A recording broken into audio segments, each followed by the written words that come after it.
Assalamualaikum warahmatullahi wabarakatuh. Nama saya Aula Putri Kusnadi, absen 11 dari kelas 12 IPA 2.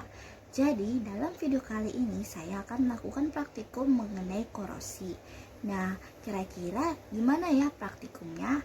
Silahkan simak dan tonton video ini sampai habis ya. Tujuan praktikum kali ini adalah yang pertama untuk mengetahui bagaimana proses korosi pada paku dalam beberapa perlakuan.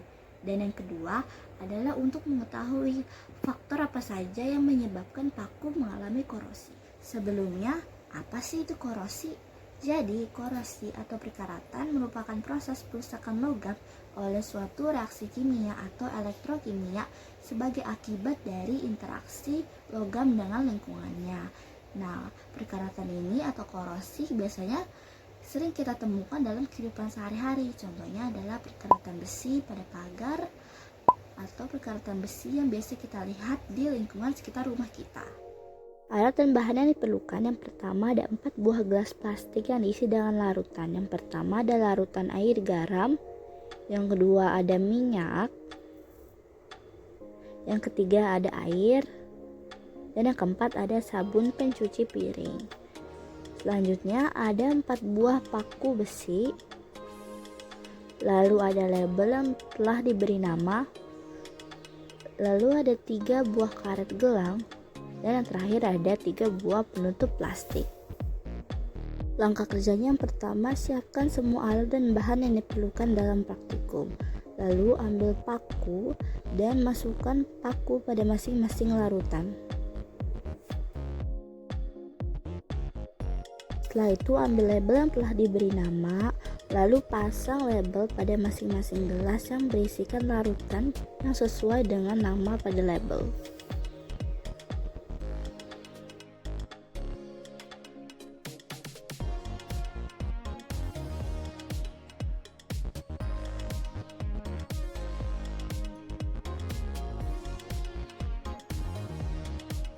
Selanjutnya ambil penutup plastik dan tutup gelas dengan menggunakan karet gelang seperti yang ada pada video.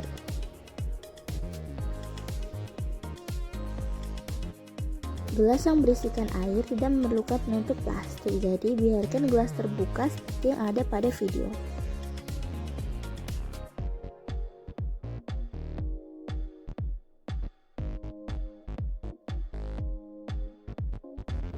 Setelah semua selesai, diamkan selama 3 hari untuk melihat perubahannya.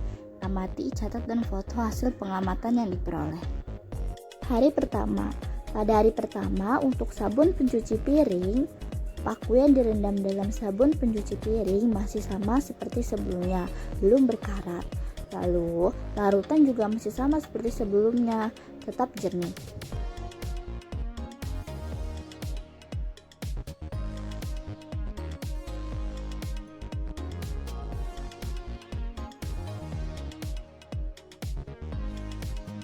Pada hari pertama untuk larutan air garam terjadi beberapa perubahan. Yang pertama, paku yang direndam dalam air garam mulai sedikit berkarat. Lalu, larutan air garam menjadi sedikit lebih keruh daripada sebelumnya.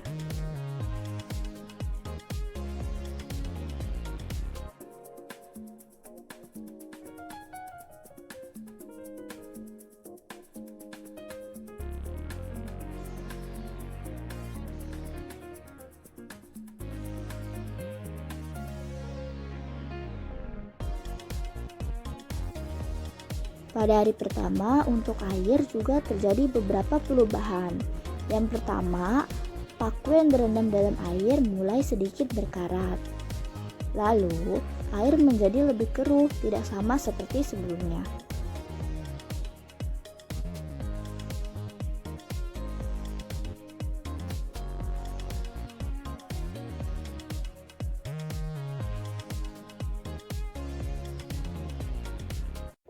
Pada hari pertama untuk minyak belum terlihat perubahan yang signifikan. Paku yang direndam dalam minyak belum berkarat. Lalu, minyak juga masih tetap sama seperti sebelumnya, tetap jernih. Hari kedua. Untuk hari kedua pada air menjadi lebih keruh. Lalu, paku yang direndam dalam air juga menjadi lebih berkarat daripada hari pertama.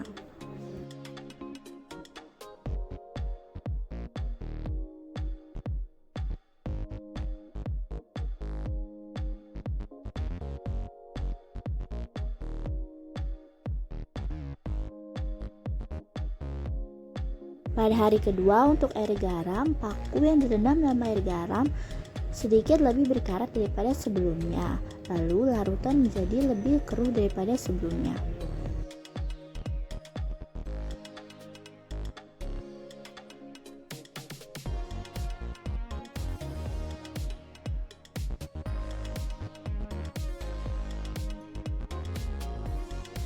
Pada hari kedua, pada sabun pencuci piring belum terlihat perubahan yang signifikan. Paku yang direndam dalam sabun pencuci piring belum berkarat juga. Lalu, sabun pencuci piring juga masih sama seperti sebelumnya, tetap jernih.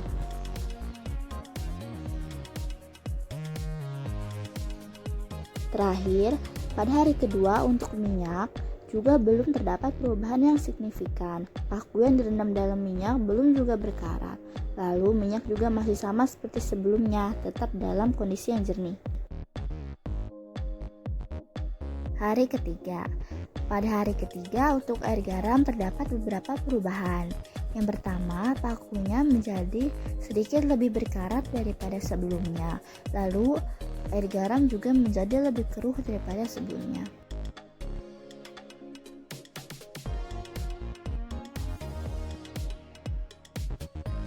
Pada hari ketiga untuk sabun pencuci piring tidak terlihat perubahan yang signifikan.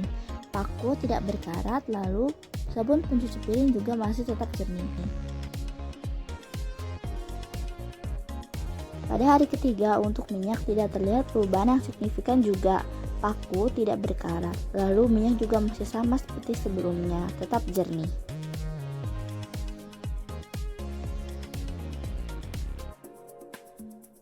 Pada hari ketiga, untuk air, terdapat beberapa perubahan yang tampak.